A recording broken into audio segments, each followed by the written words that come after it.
Michel Foudria, sociologue, a publié plusieurs ouvrages en lien avec la notion de co-construction.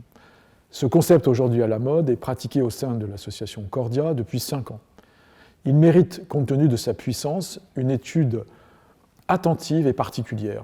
Au cours de cet entretien, enregistré en novembre 2021, à l'occasion des 30 ans de l'association, nous découvrons ce qui se cache derrière cette mécanique passionnante, le vocabulaire spécifique, les modalités de traitement de l'inégalité des acteurs concernés, et enfin, la gestion de la temporalité et des espaces nécessaires. Michel Foudria, c'est vous qui avez ouvert le débat peut-être sur l'accompagnement. Quelle différence on fait entre la participation, la concertation, la coopération, la coordination? On utilise des mots, mais je pense que c'est important aussi de bien définir un peu tout ça. Et je vais vous laisser peut-être nous expliquer un peu tout ça.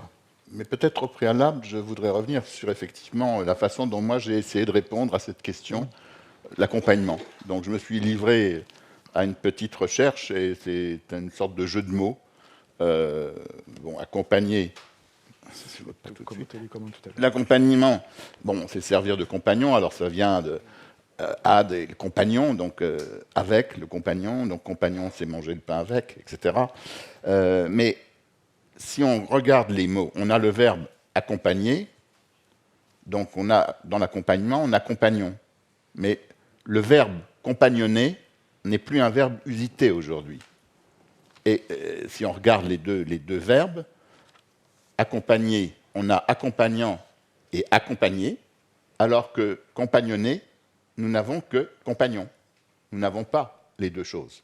Et donc, pour moi, ceci devient intéressant. Alors, c'est évidemment le sociologue qui parle, parce que derrière, effectivement, ce qui se cache dans accompagnement avec la dualité accompagné-accompagnant, c'est-à-dire on voit une différence. Et pour moi, la grande question, est-ce que cette différence crée une inégalité, crée un rapport de pouvoir? Et si c'est vrai, puisqu'effectivement, il y a des mots qui indiquent quand même qu'il y a une différence, alors comment peut-on réduire cette inégalité et comment peut-on faire en sorte que l'accompagné ne soit pas évidemment un objet de l'accompagnement. Donc voilà, pour moi, c'est une question fondamentale qui est la question de la coopération, qui est la question de la co-construction, entre autres, effectivement. Et pour moi, la co-construction permet effectivement de sortir en partie de cette dualité ou en partie de cette inégalité, puisque, selon moi, on ne peut pas faire disparaître l'inégalité. On peut simplement réduire ou minimiser les effets qu'elle produit. C'est lors de mon arrivée, j'étais perdu. L'équipe Cordia m'a expliqué le déroulement de ma prise en charge et cela m'a permis de me sentir en sécurité. L'accompagnement de chaque professionnel m'a permis de reprendre confiance en moi et m'a prouvé de faire les choses moi-même car ils étaient à côté de moi pour me reconseiller. Aujourd'hui, en regardant dans le rétroviseur, je vois mon évolution différente de mon arrivée et ce qui me permet à l'heure actuelle de pouvoir me projeter dans un futur appartement à moi pour retrouver mon indépendance. Il me semble que pour arriver à poser le problème de la différence entre un certain nombre de notions, il faut avoir la définition de ce qu'est la co-construction. Alors c'est une définition, celle-là, c'est une définition qui aujourd'hui est acceptée et reconnue, en tout cas dans le monde académique, c'est des choses qui sont reprises. Donc pour moi, la co-construction, c'est un processus, donc c'est une démarche qui est compliquée, par lequel des acteurs différents, alors qu'est-ce qu'ils font ces acteurs différents? Ils vont exprimer leur point de vue et ils vont le confronter. C'est évidemment des acteurs qui sont différents, donc ils ont différents points de vue. Donc au départ, il y a une différence qu'il s'agit de réduire. Donc ils vont confronter ces points de vue entre eux, donc il faut qu'ils se les comprennent. Donc là, c'est une démarche assez longue. Ils s'engagent dans une transformation de ces points de vue progressivement par des délibérations, c'est-à-dire par des échanges. Et puis, à un moment donné, l'objectif, c'est qu'ils arrivent à s'accorder sur une traduction de leur point de vue, puisqu'effectivement, ça a été dans les délibérations cette possibilité de changer. Et à un moment donné, ils peuvent s'accorder parce qu'ils trouvent que ce qui est énoncé par les uns et les autres n'est plus incompatible. Donc, du coup, on accepte de s'engager dans l'accord. Alors, ce qui fait que, donc j'appuie, ce qui fait que vous voyez qu'on peut arriver à une sorte de distinction facile, Donc j'ai repris évidemment les termes de la définition. Donc vous avez exprime, confronte, recherche, l'accord. Eh bien la co-construction, c'est le nœud central, c'est-à-dire c'est le recouvrement. Si par exemple je n'ai qu'exprime, bon, j'ai classiquement la consultation, éventuellement la concertation. Cela veut dire qu'en gros, les dirigeants ou des acteurs écoutent les autres personnes, mais vont à ce moment-là décider eux-mêmes, à part entière, de la façon dont c'est géré. Alors qu'effectivement, on voit que c'est les 3 points qui sont obligés, donc du même coup, la co-construction, c'est assez compliqué, c'est très compliqué. Et aujourd'hui, si vous voulez, le terme de co-construction est un terme qui maintenant est galvaudé, il est utilisé à tort et à travers, selon moi, à la fois par les politiques, par beaucoup d'acteurs, et je pense qu'il s'agit de revenir sur des définitions les plus sérieuses possibles. Plusieurs remarques par rapport à ce qui a été dit, surtout une. Il me semble que pour qu'il y ait un vrai équilibre pour avoir une vraie co-construction et aussi un équilibre dans le rapport accompagnant-accompagné, en théorie, c'est possible. Je pense qu'humainement, nos accompagnants ont les capacités de bien nous comprendre, de bien communiquer aussi avec nous pour qu'on ait un parcours le plus co-construit possible. Mais pour que ce soit efficace, il me semble qu'il faut limiter les problèmes organisationnels et, comme c'est une équipe pluridisciplinaire, aussi favoriser la transmission d'informations pour rendre le concept le plus réalisable possible. Pour moi, déconstruire la définition initiale, c'est d'essayer de saisir derrière, finalement, cette définition première, quels sont les problèmes concrets, les problèmes pragmatiques. C'est-à-dire à quoi on est confronté quand on commence à faire de la co-construction. Donc, par exemple, là, la co-construction d'un projet partagé présuppose que les points de vue aient pu être explicités par les uns comme par les autres. Donc, c'est s'exprimer. Or, l'expression ne va pas de soi. Nous savons que tout le monde ne s'exprime pas de la même façon, qu'il y a des handicaps, qu'il y a des prises des autorisations à prendre la parole, enfin, etc. Ensuite, il y a le débat, évidemment, puisqu'on va transformer ses représentations et son point de vue. Donc, il faut débattre, donc il faut trouver des arguments. Donc, ce sont des délibérations qui doivent avoir lieu, mais elles doivent avoir lieu suffisamment. C'est-à-dire qu'il faut confronter ses réflexions, confronter ses arguments, et là encore, dans la question de la confrontation, tout le monde n'est pas à égalité. Et puis le dernier point, c'est comment on arrive à trouver un compromis, c'est-à-dire comment les uns et les autres arrivent à lâcher prise sur le point de vue initial pour justement avoir des traductions. Donc voilà. Alors vous voyez que c'est une série de problèmes. Donc le petit tableau, voilà, qui déconstruit la définition, c'est le suivant. Donc, je reprends la définition des acteurs différents. Alors, des acteurs, c'est qui, les acteurs? Et c'est qui? Donc là, tout à l'heure, on a nommé la pluridiffusinarité, pluriprofessionnalité. Mais est-ce que c'est tous ensemble? Est-ce que c'est séparément? Donc ça pose un problème. Alors si par exemple on était dans une problématique de co-construction en termes de développement local, vous voyez que ça pose un problème. C'est qui? Les habitants, mais quels habitants? Les habitants, ça n'existe pas. Donc si on fait une plateforme, on ne les aura pas tous, enfin, etc., etc. Donc du coup, c'est un premier problème. Ensuite, quoi? Ils discutent de quoi? Les points de vue, c'est quoi? Donc il faut bien qu'on s'entende au départ sur l'objet qui va faire l'objet de l'échange, de la confrontation. Donc cela veut dire qu'on aura sans doute dans un premier temps, dans le processus de co-construction, à définir une question englobante qui devient une question qui enrôle les uns et les autres. Elle fait sens pour chacun, et donc à partir du moment où une question fait sens pour moi, j'ai tendance plutôt à vouloir parler, à vouloir défendre. Si la question est trop éloignée de mes préoccupations, j'écoute, ça ne m'intéresse pas trop, donc je vais raisonner sur des abstractions. Et après, vous voyez qu'il va y avoir confronte, s'engage, s'accorde, mais ça se passe où? C'est comment? C'est pas dans la rue, c'est pas dans le couloir, donc il faut bien qu'il y ait des temps qui soient spécifiés. Mais ce n'est pas simplement des temps, il faut qu'il y ait des lieux, donc il faut qu'il y ait un espace particulier. Ce n'est pas l'espace de la réunion institutionnelle, il faut que ce soit un espace spécifique. Alors on peut l'appeler, moi je l'appelle espace dialogique, pour renvoyer au dialogue, on peut l'appeler espace de réflexivité, vous voyez, pour signifier que là, c'est un espace qui va s'inscrire dans un temps et donc ça va définir. Alors après, confronte, s'engage, s'accorde, vous voyez qu'il faut poser la question, mais comment on fait pour qu'effectivement on exprime son point de vue, comment on facilite cette chose-là. Donc voilà, derrière qui, quoi, où, comment, voilà 3-4 questions qui en fait se démultiplient en autant de questions pratiques, c'est comment on fait. Donc voilà ce que moi j'appelle la déconstruction. Merci pour la question.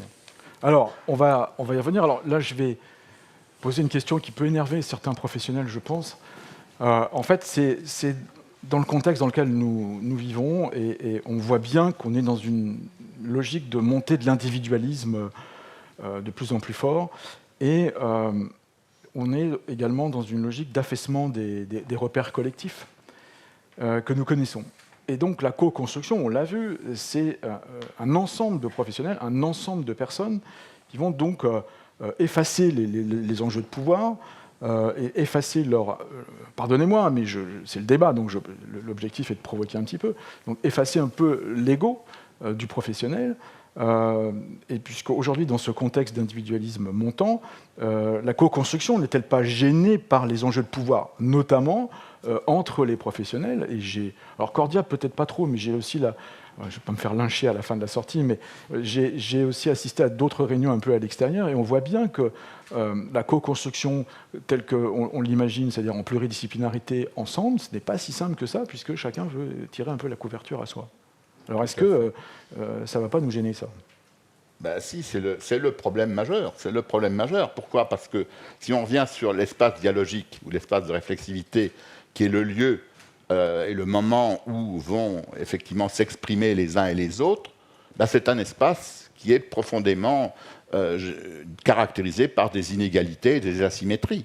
Donc là, j'ai essayé de faire un schéma où je mets inégalité, asymétrie au centre, et j'essaye de voir l'ensemble des facteurs possibles. N'oublions pas que quoi que nous voulions, quoi que nous pensions, c'est-à-dire nous avons des valeurs, nous avons des principes, nous nous y référons, il n'empêche que nous avons intériorisé dans nos têtes. Bon là, c'est toute la sociologie classique qui nous raconte cela, c'est-à-dire que nous avons intériorisé beaucoup de choses sur l'ordre des choses, l'ordre social, et donc sur effectivement les rapports inégalitaires dans la société, et qui vont se reproduire évidemment au sein des espaces organisationnels et au sein des espaces dialogiques. Donc, je prends par exemple deux domaines, les propriétés dispositionnelles, c'est-à-dire les propriétés qu'on a héritées. Bon, il y a l'âge, le genre, la forme, les formations, les trajectoires sociales. Eh bien, ceci va définir effectivement des choses. Globalement, on a intériorisé le fait que les anciens ont plus droit à la parole que les jeunes, que les femmes ont moins la parole que les hommes. Enfin, plein de choses. Alors, ça ne veut pas dire que c'est toujours le cas, mais ça veut dire qu'il y a quelque chose sur lequel il va falloir lutter, parce que spontanément, le risque, c'est de voir se reproduire ces inégalités qui sont intériorisées. Et puis, de l'autre côté, nous savons très bien que la place dans le groupe, la position par rapport au leader, les dépendances vis-à-vis d'autres acteurs, ou la position même dans l'organisation, va introduire des différences, des asymétries. Donc tout le monde n'est pas égaux dans l'espace, et ce qui fait que je ne vais peut-être pas m'autoriser de la même façon à pouvoir prendre la parole, à exprimer. Si je suis dans le silence, ça ne veut pas pour autant dire que je ne sais rien dire, que je n'ai pas envie de dire quelque chose. C'est peut-être que je ne peux pas m'autoriser parce qu'il y a ces situations de handicap. Donc évidemment, vous voyez que ces inégalités, alors c'est évidemment tout derrière ça, ce schéma-là, c'est toute la sociologie qu'il faudrait ramener ici. Mais si je prends rapidement les effets, les conséquences, c'est ce que j'ai essayé d'expliquer précédemment, en fait, dans les deux cas, c'est le rapport à la prise de parole, c'est l'emprise de l'émotion sur l'argumentation, c'est les capacités à argumenter, à polémiquer, qui sont au centre, finalement. Donc, il s'agira, effectivement, dans la question de la mise en place d'une co-construction, de trouver les conditions les plus facilitatrices qui réduisent les inégalités. Et pour moi, on ne peut pas faire disparaître ces inégalités. On peut les réduire au maximum. On peut chercher le biais. On peut chercher les biais pour essayer de les réduire. Donc évidemment, il s'agit d'avoir des techniques, des outils, etc. Alors justement, je vais y venir Oui. à ma question qui me taraude depuis ce matin. Alors, on le voit bien, donc la co-construction, ce n'est pas forcément quelque chose de facile à mettre en œuvre. Et surtout, nous, dans notre secteur, nous accompagnons donc des personnes précaires et qui sont malades. Et Michel, j'insiste un peu ce matin, mais alors finalement, compte tenu du contexte que vous venez de décrire et de ce que vous venez de nous dire, est-ce possible de nous donner quelques ingrédients de la co-construction? Comment faciliter la co-construction aujourd'hui? Eh bien, je reprends la définition et sa déconstruction.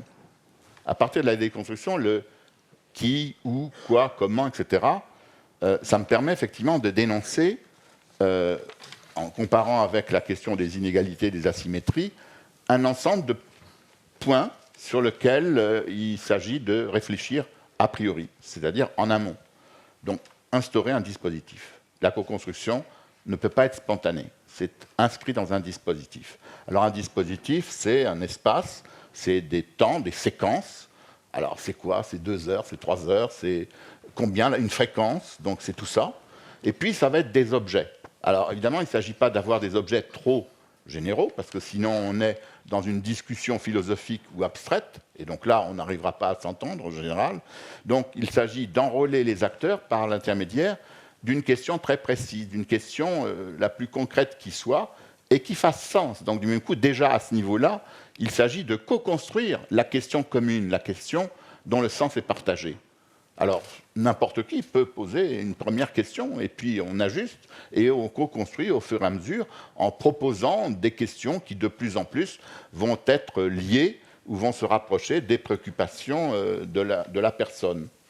Et après, bien sûr, il va falloir trouver une facilitation de l'expression. Donc, évidemment, ce n'est pas simplement parler, donc il s'agit d'aider les gens à prendre la parole.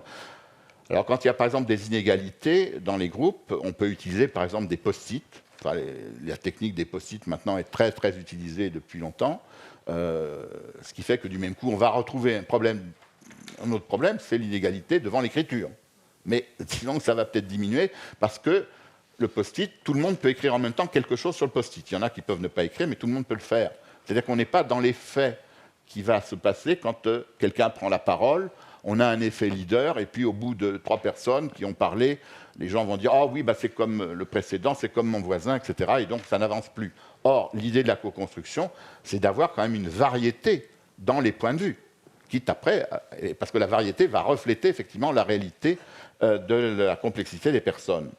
Alors, par exemple, pour essayer d'aller vers la convergence, puisque la convergence, c'est le point d'accroche, c'est le point de la mise en place de la possibilité d'un accord, eh bien, la convergence peut se faire par des objets concrets. Moi, je pense qu'il s'agit toujours de faire des traductions, et des traductions sur des objets concrets. Par exemple, faire des papiers, des phrases, des schémas, des dessins, n'importe quoi.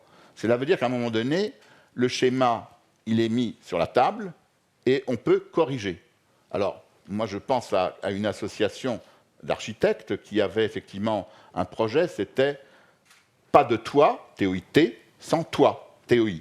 Donc c'était une association qui était dans une problématique de réhabiliter des quartiers, et en particulier du nord de la France.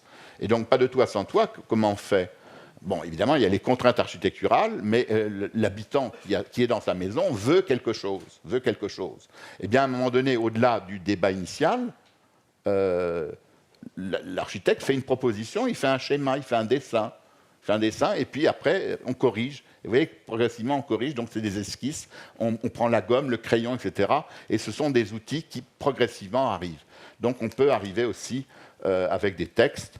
Alors, je pense aussi à l'expérience d'Atelier Carmonde, qui a utilisé beaucoup ce genre de situation. Enfin,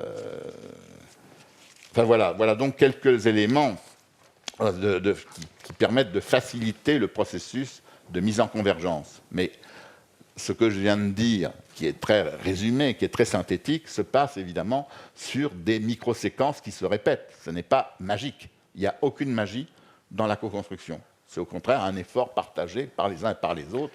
Et on voit que leur propriété peut être des obstacles à gérer l'affaire.